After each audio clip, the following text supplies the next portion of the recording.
This is The Litter Box, a Detroit Lions podcast with your hosts, Chet West and Bill Patterson. Welcome to the Detroit Lions Litter Box. And wow is all I can say for our Honolulu Blue and Silver Warriors. Winners, 52-21 over the Chicago Bears. And Chet, I have to say that's as much fun as I've had on a Sunday afternoon in a long time. It's as good as it gets. As good as it gets, Bill. It really was. It was a riot. Jared Goff threw for 5 touchdowns. So right off the bat, he had a career day, and I believe he was only 0.02 away from having a perfect QBR. So not only did the Lions get the win, but Jared Goff was outstanding, as was the rest of the team. And with that, I'd like to ask you, we had 3 keys to the game. How did you and I do with our crystal ball on that? So I think we did pretty good with this. We brought up the very first key of the game we brought up was Amon-Ra St. Brown versus whoever's going to cover the guy. And it didn't really matter. They all failed. He did an incredible job. We'll talk about our PFF grades here in a little bit, but he was top dog this past week. The second one, and probably an even bigger key to the game, would have been the interior O-line versus Chicago's interior D-line. So our interior, much maligned interior O-line from week 1 performed much better in week 2. On the run block side of things, they didn't blow it out of the water, but they still were about 20 beats higher than they were in week 1, which tells you how bad they were in week 1. In week 2, they were acceptable at least. In the pass block, everybody did quite well across the line for pass blocking. So that O-line pretty much dominated Chicago's D-line for most of the game. The only guy that gave him any real heart failure would have been Sweat, and he's going to do that to everybody because he's an elite pass rusher. So we had a good game on that key and won that one. And then the last one was Lions DC Kelvin Shepard versus the Bears head coach Ben Johnson. I'm not going to sit here and say that Shepard out game planned him. I just don't think Ben Johnson has the horses on that Bears offense to keep up with many. I don't think Caleb Williams is a top-tier signal caller. I think Roma Dunze is a pretty good wide receiver. He did a great job in that game, and he definitely made Terry and Arnold look a little silly once in a while. Outside of that, and DJ Reed for that matter, outside of that, I think that maybe they were just outmatched talent-wise, personally. But we'll give this to Kelvin Shepard. Did his job, had the defense ready, put the Bears in their place. So those 3 keys to the game, we won them all. And we go winning the game running away. Benedict Johnson does not have the horses. No. Which is a clear indictment on Ryan Poles and just how lousy he's drafted. And here's the weird thing. When we talk about how many weapons he has at his disposal, Luther Bolden III was a second-round pick.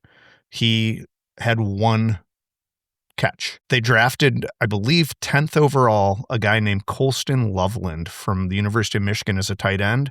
He had 1 target, 0 catches.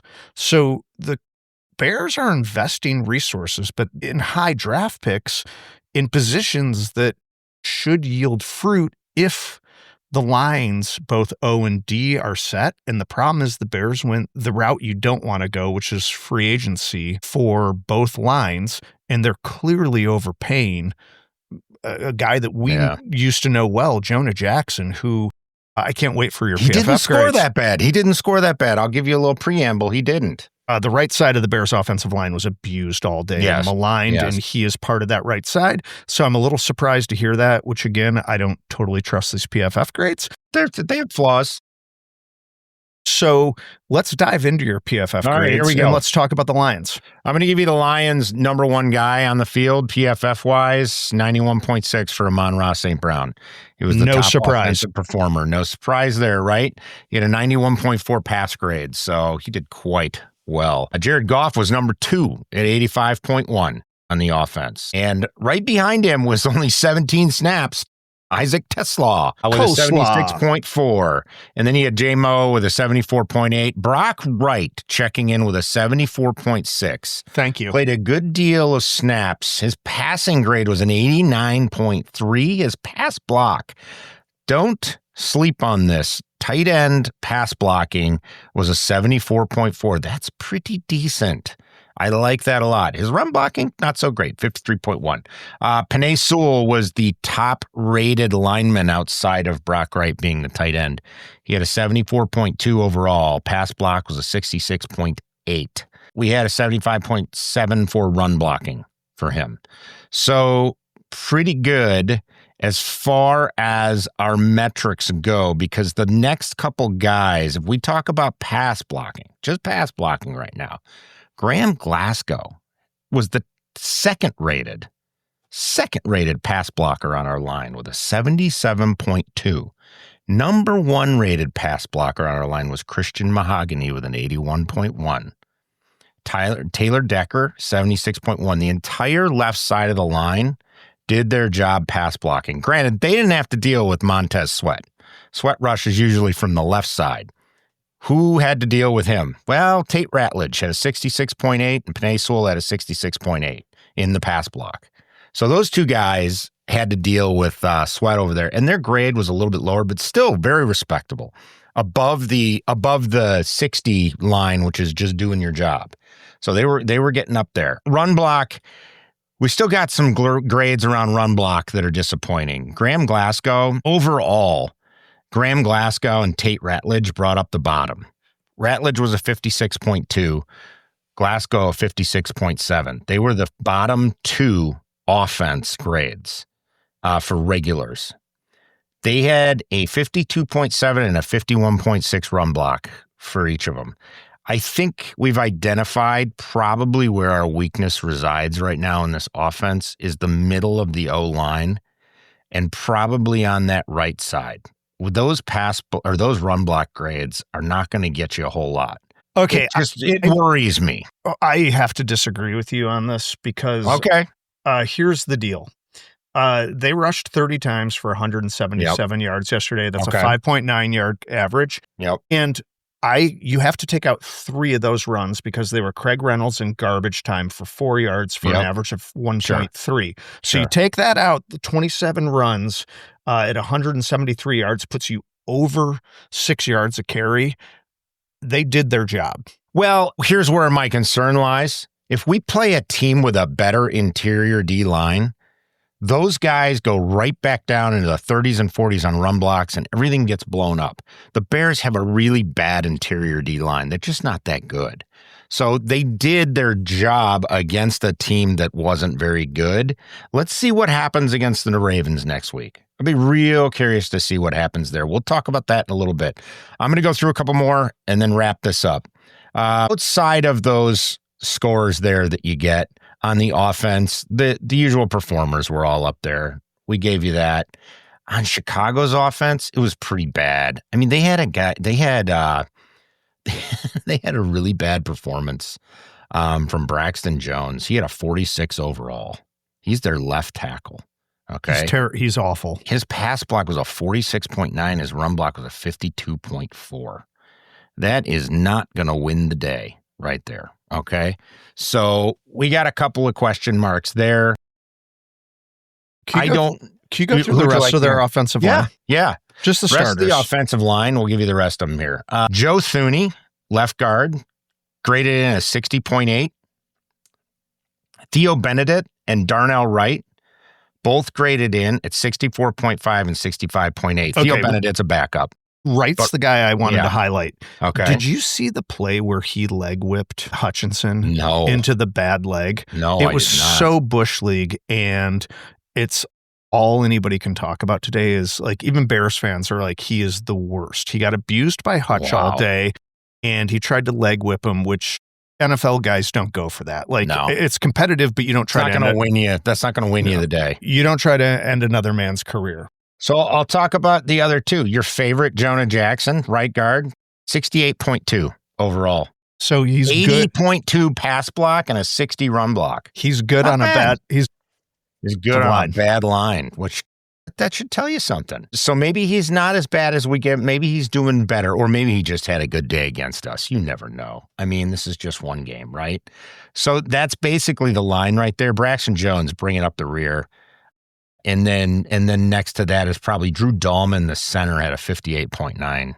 He did fine. He's like a 60 across the board. What are we going to get? Like, fans here are really harsh on him. Yeah. It doesn't sound like maybe that's just, but I think Braxton Jones was the problem today. He caught heat and he couldn't handle it. And that's bottom line. What was Tyreek Stevenson's grade?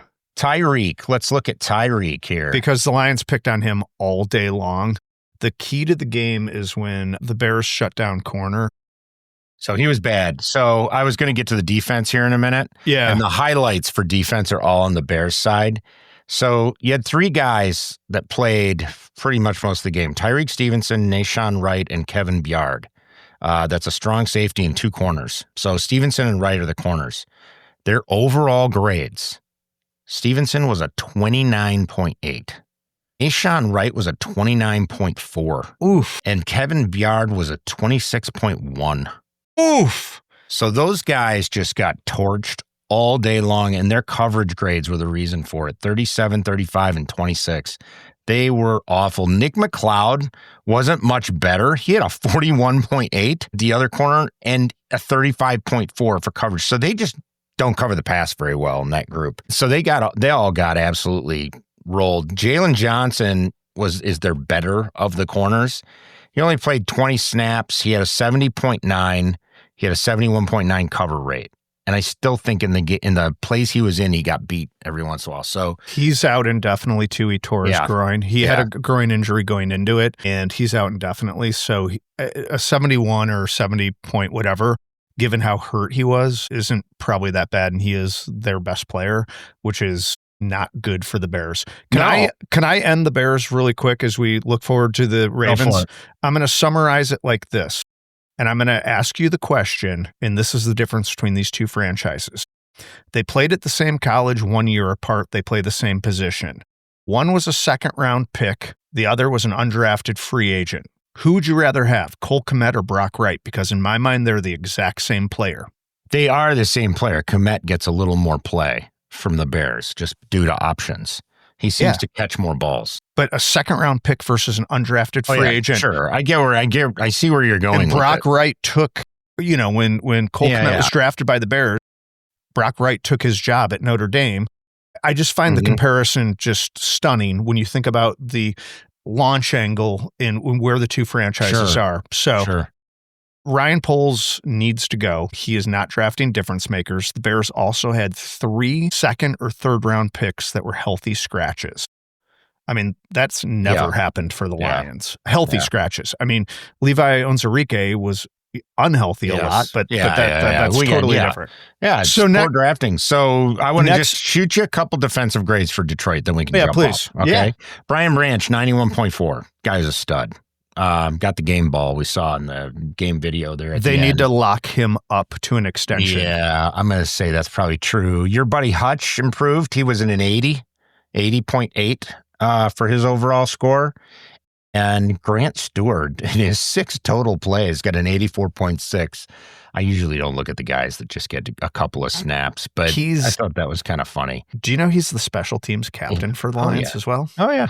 So Al-Qadim Muhammad played 36 snaps and got a 76.4 at that nose tackle position. I liked seeing that. That's some pressure up the gut. Actually, I think he is going to take somebody's job. Well, you know who I think? Well, Roy Lopez was our lowest rated regular defensive player at a 45.8. He's doing very little with that defensive tackle position, and probably why he was available in free agency, let's be honest. He's a guy. He's a depth piece. My bigger surprise was Terrion Arnold. Came in at a 48.6. Terrion just doesn't seem to be picking up pass coverage very well. He actually scores higher in run defense and tackling. In coverage, he's like a 46.1. This is 2 weeks in a row now that he hasn't performed that well.